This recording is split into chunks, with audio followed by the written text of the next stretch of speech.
here. I'm looking out of my window right now and preparing to like film a video based on like the realities of like being an influencer, because I have a really unique perspective of not only being an influencer, but I am an influencer manager, so I manage influencers, and also like doing social media brand campaigns and influencer campaigns for companies, like directly, not through managing influencers. And whilst I think that's still a video I would really love to do and make, I've sat here and I've just feel so not motivated to do that. But it wasn't the only thing that I'm feeling that way about. I'm feeling that way about pretty much everything. And I haven't been in therapy for like a month and a half, just because like that time period of like Christmas through January is like super hectic and busy and getting paid late and all that stuff. So I just was like, I'm gonna do it once shit settles down. But ultimately, and I'm going back tomorrow as of when I'm filming this, I literally feel recently like I can't breathe. And I thought that maybe sitting down and saying things out loud, actually it's part of, I'm doing this thing, it's part of a book. This is my diary, this is just a journal. The book is called Your Healing Starts Here, and I'm on the 4th week of it, and it's just like, it's not life-changing or anything, at least it hasn't been yet. But saying that, this week of the journal is to like say things out loud and like unburden yourself. And I don't really say anything out loud unless it's to my therapist. So I kind of noticed today, I was like, oh, maybe that's partially why you feel so shit, because you haven't said like anything out loud to anyone about how you feel for over a month. So could be what's making you feel a bit crap. But after going through some really severe trauma, things that if you told me I would have to go through several years ago, I'd be like, okay, well, I'm just gonna kill myself to prevent that. It's really, really hard to live with in the day-to-day. It's really hard to find any energy in me at all. Like I work from home, so I'm just working all the time, and I have the energy for that because it doesn't require a lot. What I do, I am a professional at. I am, not a entry level or anything. Like, I live and breathe what I do. I've been doing it for over 10 years, since I was a kid even. So it's the one thing where I'm like, that I can do. Everything else has become exceedingly hard. And I'm fighting this feeling every single day of, I feel like I'm trapped in a literal fucking box. I'm like, I can't breathe. I'm stuck. I feel like I need to run, but there's nowhere to run to. And I hate that, especially because I'm literally in my safe place. As I feel that. I'm in my home. And, all the traumatic stuff I've gone through, it didn't happen in this apartment. So it's just like, I don't want to fucking feel like that. And I've had trauma, PTSD for 5 years. And I'm really used to going to spots and reminding me of something, or a smell and it reminding me of something. But this is another level. I feel constantly on the edge and scared. And I feel like a fragment of myself. But it's contradictory because there are things that I'm doing and achieving at the exact same time that are crazy and awesome, and like people are so proud of me and I'm proud of me, and you know, there are things that like I've dreamt of doing, and it's really hard to stay. What's the opposite of dissociating? Because I just dissociate all the time, and it's like two realities at once, just fucking struggling to merge all the time. And I feel primarily held hostage by the negative side of all that. It's really lonely.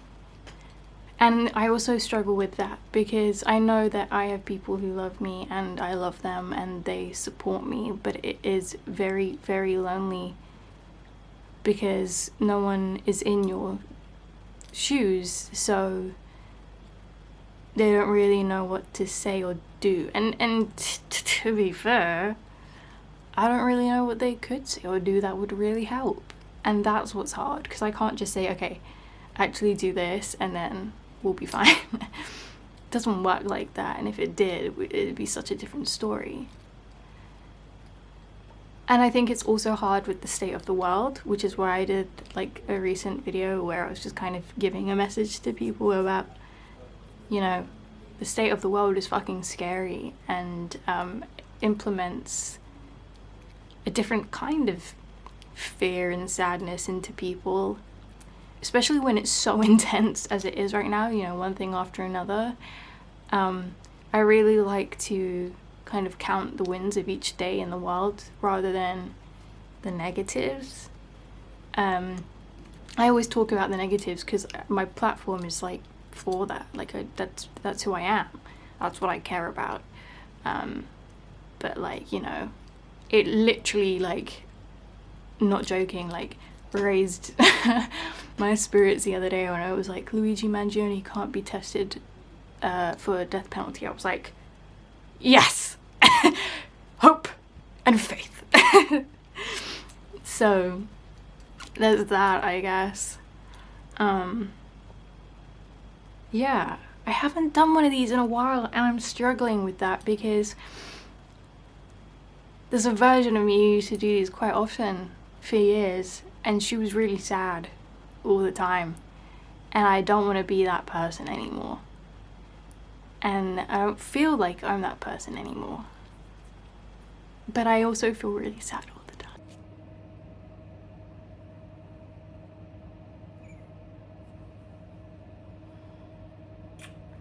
So I got a cat. meet suicide prevention. This is Genie. He's sleepy. He's sleepy right now, but he's my best friend. Oh my goodness me. He's just completely sleepy.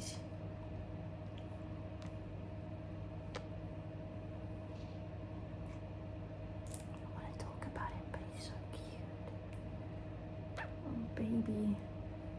Okay. He is 11 weeks old. I've had him for 5 days now. He was really, really nervous coming to a new house. We adopted him from, he's actually twitching, sleeping. Okay. If you're a bit awake, that's good.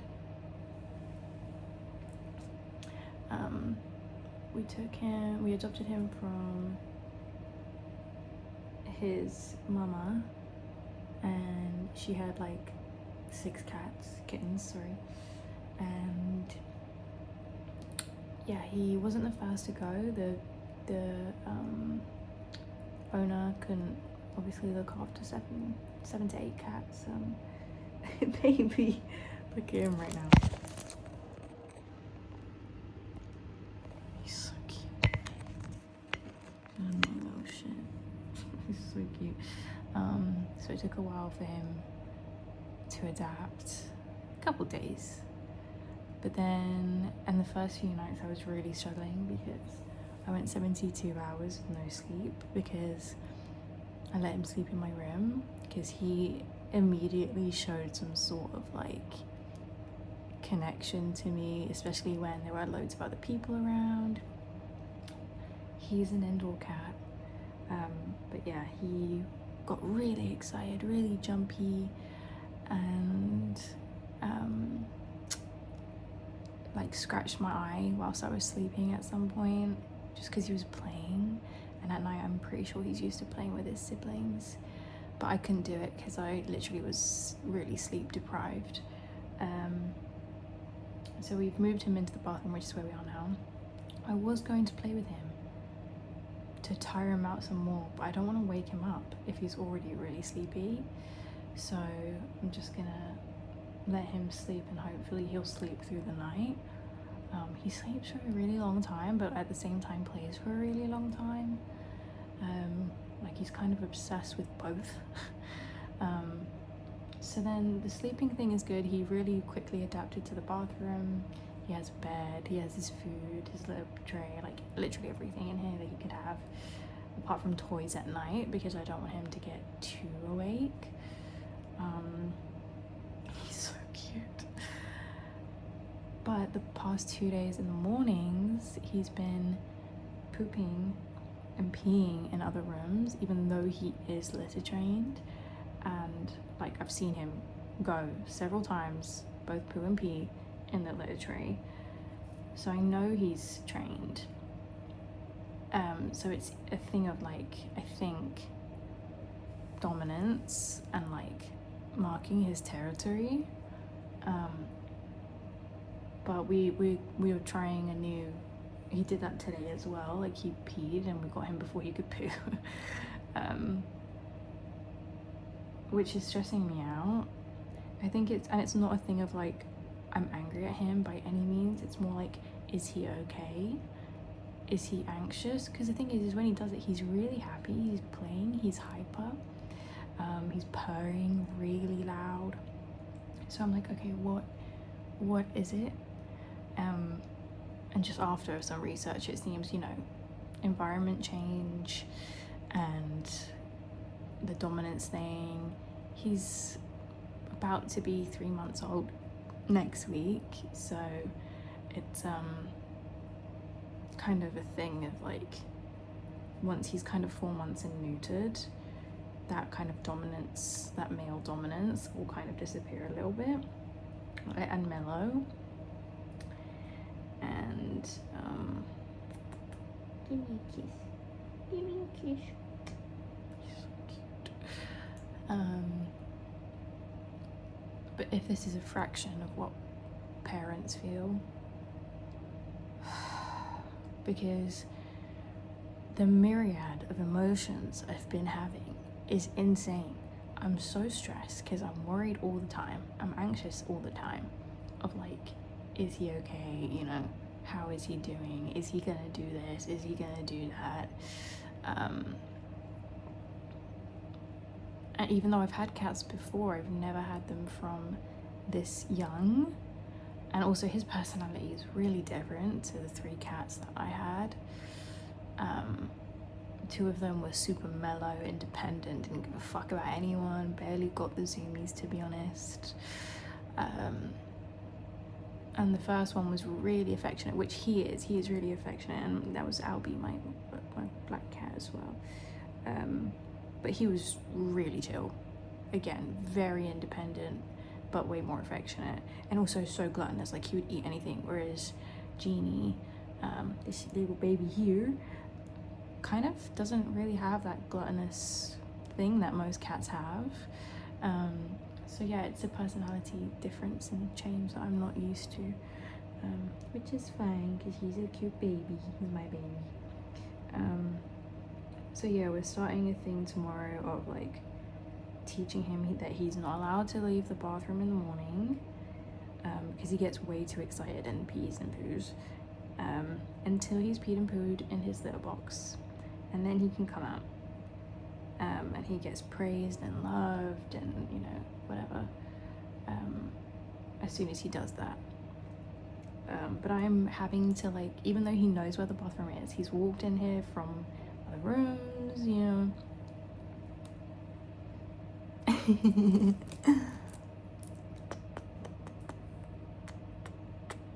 Hey. Oh boy, you are out of it. Okay, you're gonna sleep a while. He's walked like from the living room into here. My bedroom's connected to this bathroom. Like, he knows where it is. So it's just a thing of like, I have to sometimes bring him in here when I'm seeing signs of like he needs to pee or he needs to eat or he needs to something, because he's still getting used to his surroundings and navigating them and being confident in them, especially because he's still getting used to everyone else in the house. So I still have to like pick him up and bring him in here, but I'm fine with doing that. I've literally been sat in here for like 3 hours now, playing with him for like an hour and a half, and now he's been asleep for another hour and a half. So he's adapting. It is like having a baby, but I'm sure having a baby is like so much harder, because that was what I was gonna say, is like yesterday I went out for the first time since I've got him, like out, and I was thinking about him all night. I was like, oh my god, I miss him. How is he doing? Mum, update me, please. Mum, update me. Take pictures. I feel like when I leave the house, there's a tether between us that's like he won't, like, I physically miss him. And there are times where he's like, he loves going under my bed. There are times where he's under the bed and I'm like in the same room and he's asleep and I'm like, I miss you, can you come out? But then there are other times where it's not the opposite, but like another extreme of exhaustion and stress and anxiety, and my adaptation to the change in my routine is not going very well. Like, my sleep was fucked. Today was the first time I was able to have a nap because he had a really long nap. Like, I've never had to do this before with a cat. But he's so lovely. I love him so much. And I'm gonna use this video in 2 videos. This one, the one that I'm initially filming this for, is my like mental health / cat update. But I'm also gonna use this in the vlog that I'm gonna post on Sunday, because this is how I'm spending my days. I don't have a lot of time to do anything. I have not made any content, which is my job. I have work to do that I haven't been able to get to because I've literally just been looking after him 24/7. 24/7. So I'm looking forward to getting to a place where we've both adapted to a routine of like, I can work, I can do XYZ, you can chill, and I'm not gonna be worried about you shitting everywhere or being scared or, you know, not feeling confident,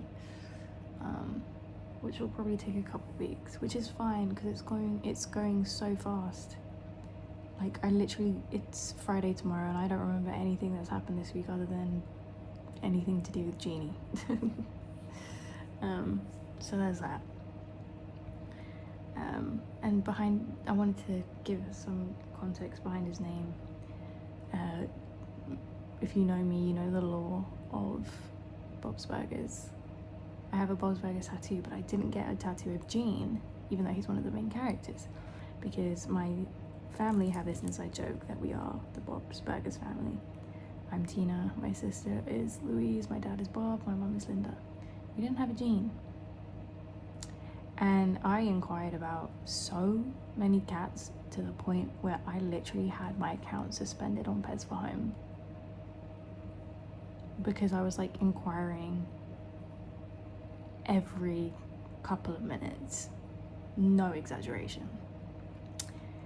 So the fact that I got a black cat, like my first baby who died, who got hit by a car, and he's a boy.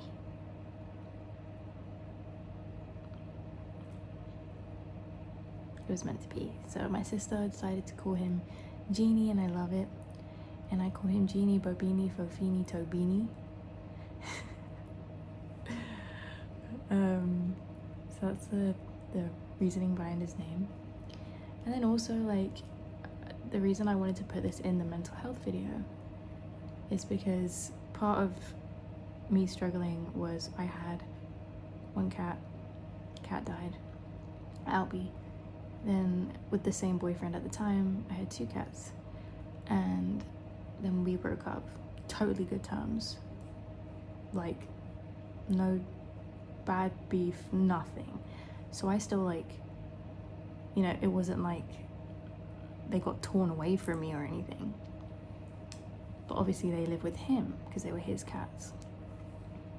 And now I didn't have a cat for a year, and I just felt like my mental health completely declined, for so many reasons. Not because I didn't have a cat, that was just one of them. Like, I was going through grief of losing that first cat in such a horrific way that we actually saw it,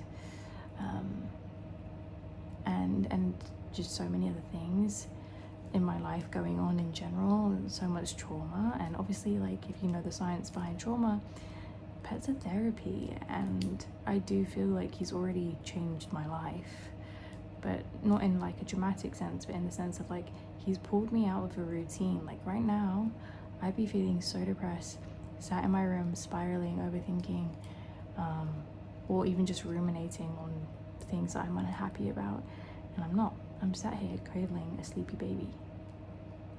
So, you know, and yeah, I'm stressed, but I'm stressed about things that are like, that I know are going to pass or have some form of solution, instead of ruminating on how depressed I am.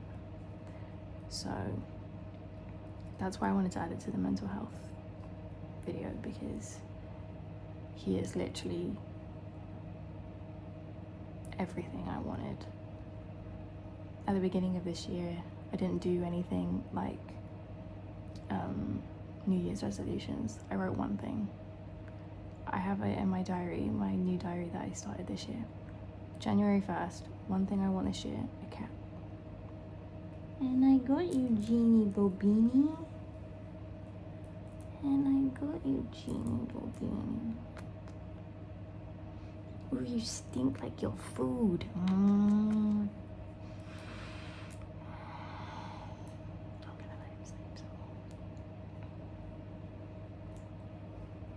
Okay, chill.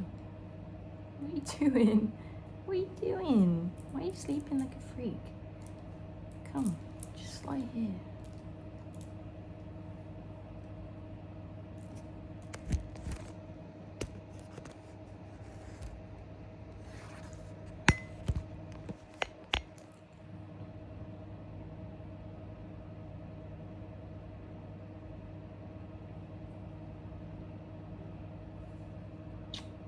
I love you.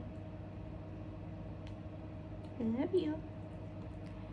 Cats are expensive, but he's so worth it, so it's okay. He's literally falling asleep in my hand. Like, his head is like just like on my hand. So that's my update. I'm back in therapy. Life is weird. I feel a bit like a shell of myself. But I got a cat. So progress. And hey, any progress is progress. Should we say bye, Genie? You wanna say bye?